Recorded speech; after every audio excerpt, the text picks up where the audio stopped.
دیکھیں، سب سے پہلی بات تو یہ کہ یہ بھی ایک جمہوری راستہ ہے، اسے دھمکی میں نہیں سمجھتا کہ کہنا چاہیے، اور کیونکہ بحیثیت ایک عوامی جمہوری اور امن پسند جماعت ہونے کی وجہ سے ہمارے مطالبات جمہوری اور امن و امان کے حوالے سے ہی ہیں، اور اس وجہ سے ہم نے بارہا مرتبہ اپنے دوستوں کے ساتھ کئی نشستیں کی ہیں، چاہے وہ قانون سازی کے حوالے سے ہوں، چاہے وہ لا اینڈ آرڈر کے حوالے سے ہوں، لیکن اس میں جب وقت گزر جاتا ہے اور چیزیں جب بگڑ رہی ہوں اور بے انتہا عوام مایوسی کا شکار ہو رہا ہے، خاص طور پہ ہمارے حلقے جو گراس روٹ لیول سے جو ہمیں ایک براہ راست نہ صرف ایک پریشر ہے بلکہ ایک سوال بھی ہے، اور ہم براہ راست عوام کی عدالت میں ایک احتساب میں بھی ہر وقت رہتے ہیں، تو ایسی صورت میں ہمیں یہ واضح کر لینا چاہیے کہ آیا ہم حکومتی اتحادی ہیں تو پھر مکمل طور پر اتحادی ہیں، اور اسمبلیوں میں دو ہی نشستیں ہوتی ہیں، یا تو ٹریجری بینچز ہوتی ہے یا پھر اپوزیشن بینچز ہوتی ہے، تو اس کا فیصلہ خواجہ اظہار الحسن صاحب کا کہنا ہے کہ آپ کے مطالبات عوامی ہیں، جمہوری ہیں، ایم کیو ایم کے مطالبات ہیں کیا آخر؟ دیکھیں،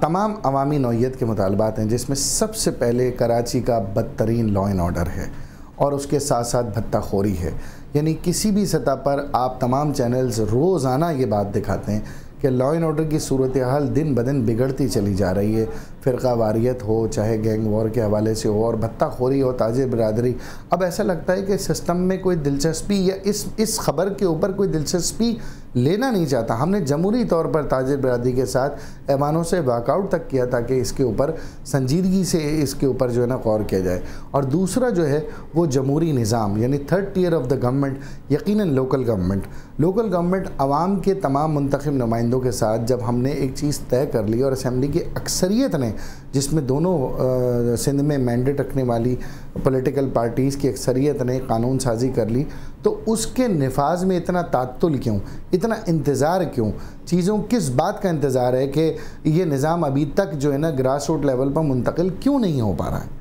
یہ ہمارے جو ہے نا دو بنیادی طور پہ مطالبات ہیں، اور تیسرا جو نوکریوں کی عدم فراہمی ہے، جو ہمارے منسٹر وزراء حضرات کے اختیارات میں کٹوتی ہے، ایون ہمارے جو فنڈز ہیں جو بحیثیت ایم پی اے فنڈ ہیں اور جو کراچی کی تعمیر و ترقی کے جو فنڈز ہیں ان کے اندر کٹوتی ہے، ان فنڈز کا اجرا نہ ہونا ہے، یہ تمام چیزیں یقیناً پورے ملک کو نقصان پہنچا رہی ہیں، اور بالخصوص کراچی کا جو معاشی ہب ہے، وہ جو پاکستان کا معاشی ہب کراچی ہے، اس کو براہ راست متاثر کر رہی ہیں۔ تو یہ ہمارے جو مطالبات ہیں جو جمہوری ہیں، جو کسی فرد واحد کے لیے نہیں ہیں، کسی خاص ایک شخص کے لیے نہیں ہے، کسی ایک خاص منسٹری کے لیے نہیں ہے، بلکہ عوام کی بالکل توقعات اور عوام کی خواہشات۔ کہیے گا، کیا ڈاکٹر ذوالفقار مرزا سے صدر کی ملاقات کسی پالیسی شفٹ کی نشاندہی کرتی ہے؟ دیکھیں، یقیناً یہ سوال پاکستان پیپلز پارٹی سے براہ راست متعلق ہے، اور اس میں یہ سمجھتا ہوں کہ یہ آپ انہی کے کسی نمائندے سے یہ براہ راست سوال کریں۔ ہمارا اس سلسلے میں کوئی کامنٹ نہیں ہے، نہ ہی ہمارا اس میں کوئی دلچسپی ہے، نہ ہمارا اس میں کوئی بہت شکریہ۔ متحدہ قومی موومنٹ خواجہ اظہار الحسن ہمارے ساتھ موجود تھے اور ایم کیو ایم اور پیپلز پارٹی کی ناراضی کے حوالے سے بات کر رہے تھے۔ ایک دفعہ پھر سے ہم چلیں گے اپنے سینئر تجزیہ کار عارف نظامی صاحب کی جانب، جن سے ہم پیپلز پارٹی اور ایم کیو ایم کی ناراضی کے حوالے سے ان کا تجزیہ لے رہے تھے۔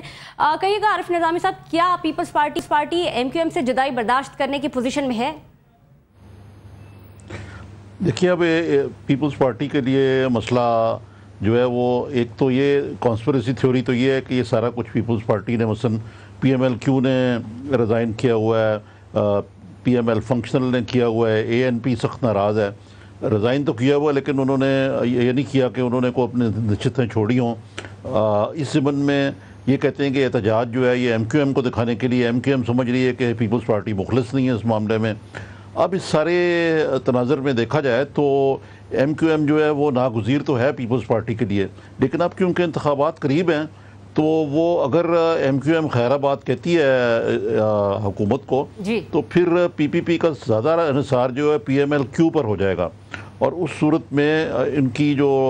میجورٹی وہ بھی تھن ہو جائے گی۔ پھر کراچی کے بارے میں جو باتیں کہیں گئی کہ جی وہاں پہ لا اینڈ آرڈر خراب ہے، وہاں بھتہ معافی ہے، یہ ہے صورتحال ہے، یہ ایم کیو ایم کے باہر جانے سے مزید خراب ہو سکتی ہے۔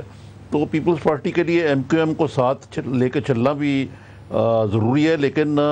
میرا خیال ہے زرداری صاحب کے لیے یہ فیصلے کا وقت آ گیا ہے کہ بالکل وہ عارف کس نظامی طریقے صاحب، سے بالکل آپ نے درست کہا، لیکن یہ بھی کہیے گا کہ پیپلز پارٹی دفاعی پوزیشن پر کھیلے گی یا پھر اس کے پاس دیگر آپشنز ہیں متحدہ کو بیک فٹ پر ڈالنے کے لیے؟ متحدہ کا موقف تو آپ نے سنی لیا تھا. دیکھیں مثلا ذوالفقار مرزا صاحب کے پاس زرداری صاحب کا جانا جو ہے یہ بھی ایک قسم کا ریڈ ریگ ٹو دا بل ثابت ہوا ہے، کیونکہ ذوالفقار مرزا کے جو افکار ہیں وہ کسی سے پوشیدہ نہیں ہیں. تو زرداری صاحب جو ہے ذوالفقار مرزا والا کارڈ بھی کھیل سکتے ہیں، لیکن پیپلز پارٹی کی یہی حکمت لے رہی ہے ہمیشہ کہ مہاذرائی کرو پھر پیچھے ہٹ جاؤ اور کوئی کمپرومائز کر لو. تو اب بھی غالباً ایسا ہی ہوگا کہ وہ ایم کیو ایم کو کسی کمتر چیز پہ بنانے کی کوشش کرے گی، لیکن ایم کیو ایم کے لیے بھی یہ جو لوکل باڈیز ہیں ناگزیر ہیں. یہ جو 5 سینٹرز ہیں جہاں وہ چاہتے ہیں کہ میئرز والا سسٹم آئے، یعنی مشرف والا نظام، اس کے جو فنڈز اور دوسری چیزیں اور ڈیولپمنٹ اور یہ کور کانسٹیٹوئنسی، اور پھر یہ بھی یاد رکھیں کہ عام انتخابات کے بعد بھی یہ لوکل باڈیز کا ٹینر رہے گا. بہت شکریہ آپ کا. ہمارے ساتھ موجود تھے سینئر تجزیہ کار عارف نظامی. کیونکہ حکومت سے علیحدگی کی دھمکی کوئی نئی بات نہیں، مگر کیا واقعی اس دفعہ پیپلز پارٹی سے ناراضگی یا پیپلز پارٹی کی ان سے ناراضگی ان کے لیے فائدہ مند ہوگی یا دور تک جائے گی؟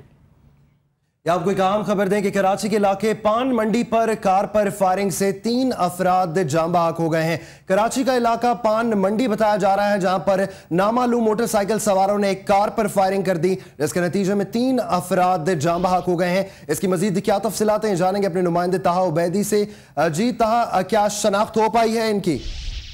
بالکل، یہ رسالہ تھانے کی حدود میں پان منڈی کے قریب وقت سے کچھ دیر قبل ایک موٹر سائیکل پر 2 مسلح ملزمان نے اندھادھند فائرنگ کی، جس کے نتیجے میں باپ اور 2 بیٹے جاں بحق ہوئے ہیں، جبکہ ان کا ایک رشتہ دار جو کہ ان کی گاڑی میں موجود تھا وہ شدید زخمی ہوا ہے، جس کو اسپتال منتقل کیا گیا ہے. جو عینی شاہدین ہیں ان سے ہماری بات چیت ہوئی، ان کا یہ کہنا ہے کہ موٹر سائیکل پر یہاں پر 4 افراد موجود تھے. گاڑی میں موٹر سائیکل سوار جو ہے آئے ہیں جنہوں نے اندھادھند فائرنگ کی ہے، جس کے نتیجے میں 3 افراد جو ہے جائے وقوع پر ہی دم توڑ چکے ہیں، جبکہ ایک شدید زخمی جس کو اسپتال پہنچایا گیا ہے. جائے وقوع آپ دیکھ سکتے ہیں، یہ وہ جائے وقوع ہے جہاں پر اب سے کچھ دیر قبل فائرنگ کا واقعہ رونما ہوا تھا. جو یہاں پر تحقیقاتی ادارے ہیں وہ شواہد اکٹھے کرنے یہاں پر پہنچے ہیں. یہاں سے 9mm پستول کے 5 کھول اور دیگر جو خون یہاں پر پڑا ہوا ہے اس کے سیمپل جو ہے لے لیے گئے ہیں. یہاں ہماری SSP آصف اعجاز شیخ سے بھی بات چیت ہوئی ہے، ان کا یہ کہنا ہے کہ تمام تر شواہد اکٹھے کر لیے گئے ہیں، تحقیقاتی ٹیم میں حرکت میں ہے اور جلد از جلد جو ہے مجرموں کو گرفتار کر لیا جائے گا. لیکن یہ وہ علاقہ ہے جہاں پر تاجر برادری یہاں پر بڑی تعداد میں موجود ہے، جس نے شکوہ کیا ہے کہ پولیس ان کو تحفظ فراہم کرنے میں ناکام ہو چکی ہے. جی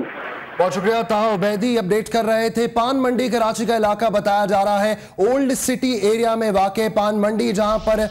فائرنگ کی گئی ایک کار کے اوپر نامعلوم موٹر سائیکل سواروں کی جانب سے، جس کے نتیجے میں 3 افراد جاں بحق ہو گئے.